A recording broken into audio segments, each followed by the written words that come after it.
नमस्कार, मी डॉक्टर प्रणिता श्री विश्वंभर आयुर्वेदामध्ये आपल्या सर्वांचं स्वागत आहे।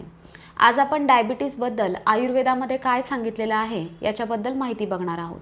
म्हणजेच हा आजार होतो कसा, याचे प्रकार कोणते आणि आयुर्वेदामध्ये याच्यासाठी काय उपाय सांगितलेले आहेत, पथ्यपथ्य कोणते, अशी सर्व माहिती आपण या व्हिडिओमध्ये पाहणार आहोत।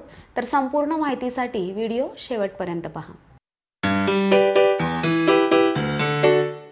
आता डायबिटीज होण्याची कारणं आयुर्वेदानुसार कोणती ते बघूयात। आस्या सुखम स्वप्न सुखम दधिनी ग्राम्योदकानुपरसः पयांसी नवान्नपानम गुडवैकृतम च प्रमेह हेतु कफकृच्च सर्वम, असा प्रमेहाच्या कारणांचा श्लोक ग्रंथकारांनी सांगितलेला आहे। याचा अर्थ बघूयात। आस्या सुखम म्हणजेच नेहमी आरामामध्ये बसून राहणं, स्वप्न सुख म्हणजेच अतिप्रमाणामध्ये झोप घेणं, दधी म्हणजेच दह्याचं सेवन अतिप्रमाणामध्ये करणं, ग्राम्योदकानुपरसः म्हणजेच ग्राम्य, अनुप आणि ओदक अशा प्रकारचा आहार जास्त घेणं, म्हणजेच मनाला वाटेल तसं खाणं, ग्राम्याहार करणं, त्यानंतर पाणथळ ठिकाणी म्हणजेच पाण्याच्या ठिकाणी असणाऱ्या प्राण्यांच्या मांसाचं सेवन करणं, म्हणजेच असा कफ वाढवणारा आहार घेणं। त्यानंतर पयांसी, या ठिकाणी पय हा दोन अर्थाने शब्द आलेला आहे, म्हणजेच दूध आणि पाणी, तर दूध आणि पाण्याचं अधिक प्रमाणामध्ये सेवन करणं। नवान्नपानम म्हणजेच नवीन अन्न पाण्याचं सेवन करणं। गुडवैकृतमच म्हणजेच गूळ किंवा गुळापासून बनवलेल्या पदार्थांचं अधिक प्रमाणामध्ये सेवन करणं।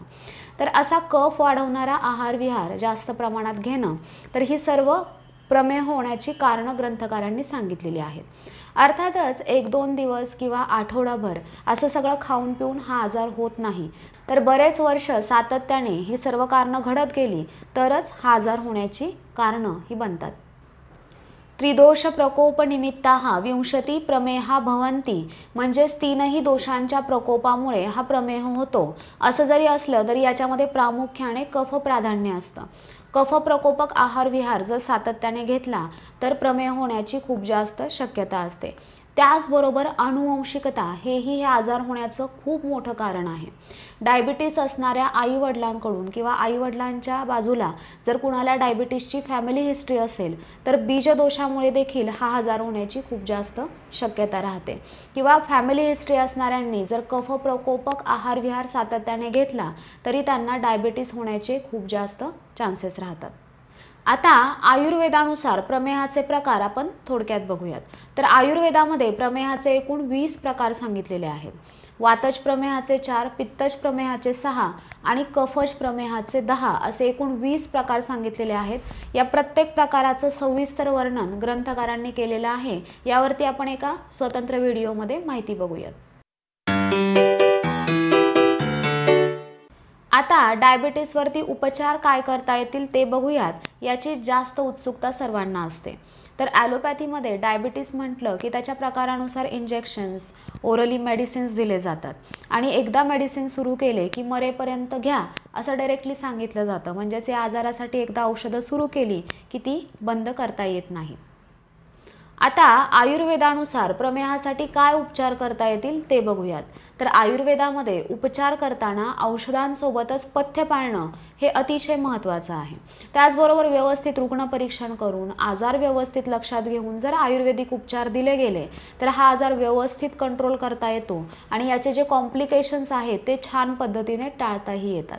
प्रमेहाचे उपचार करताना सर्वात आधी रुग्ण बारीक आहे की लठ्ठ आहे हे लक्षात घेतलं जातं, कारण याच्यानुसार उपचार बदलतात। मोस्टली हा लठ्ठ माणसांना होणारा आजार आहे, तर मग याच्यामध्ये मेद कमी करणारा आहार विहार उपचार दिले जातात। जर रुग्ण कृश असेल तर मग त्याच्यानुसार पौष्टिक आहार, त्यानुसार विहार उपचार हे दिले जातात। बऱ्याच वेळा आम्हाला डायबिटीस आहे म्हणून मग कडू चवीच्या गोष्टी, कारल्याचा रस असं भरपूर प्रमाणात लोक घेतात। तर याच्याने काय होतं की शरीरामध्ये वात वाढण्याची खूप जास्त शक्यता राहते आणि त्याच्यामुळे आणखीन कॉम्प्लिकेशन्स वाढतात। त्यामुळे कोणतीही गोष्ट प्रमाणातच करावी आणि वैद्यांचा सल्ला घेऊन केलं तर आणखीन चांगलं।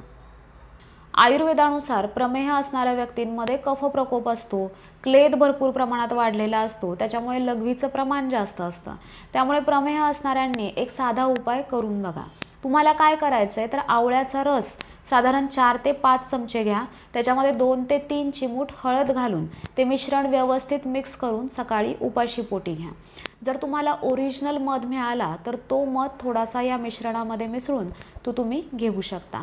मध आधी का नाही सांगितला, तर आजकाल दुकानामध्ये मधामध्ये साखर भरपूर प्रमाणात असते, त्याच्यामुळे त्याने फायदा तर होणार नाही, तोटाच होणार आहे. त्याच्यामुळे ओरिजिनल मध मिळाला तरच तुम्ही तो या मिश्रणामध्ये वापरा. याने काय होईल, क्लेदाचं व्यवस्थित शोषण होईल. कारण आपण जे आवळा, हळद आणि मध ह्या तिन्ही गोष्टी वापरतोय ह्या लघु आणि वृक्ष गुणात्मक आहेत. लघु म्हणजे पचायला हलका आहे आणि वृक्ष म्हणजेच कोरड्या आहेत. याच्यामुळे जो शरीरातला क्लेद आहे तो शोषला जाईल आणि हा आजार कमी होण्यासाठी मदत मिळेल. डायबिटीज, प्रमेह हा असा विषय आहे की याच्यावरती बोलण्यासारखं भरपूर आहे. त्यामुळे या टॉपिकवरती आणखीन व्हिडिओज घेऊन आपण पुन्हा भेटूयात. माहिती उपयुक्त वाटल्यास व्हिडिओला लाईक करा, जास्तीत जास्त शेअर करा की ज्यामुळे गरजू व्यक्तींना या व्हिडिओतील माहितीचा नक्कीच फायदा होईल. चॅनलला सबस्क्राईब करा, बेल आयकॉनवरती क्लिक करायला विसरू नका की ज्यामुळे माझ्या नवनवीन व्हिडिओंचे नोटिफिकेशन्स तुम्हाला मिळतील. धन्यवाद.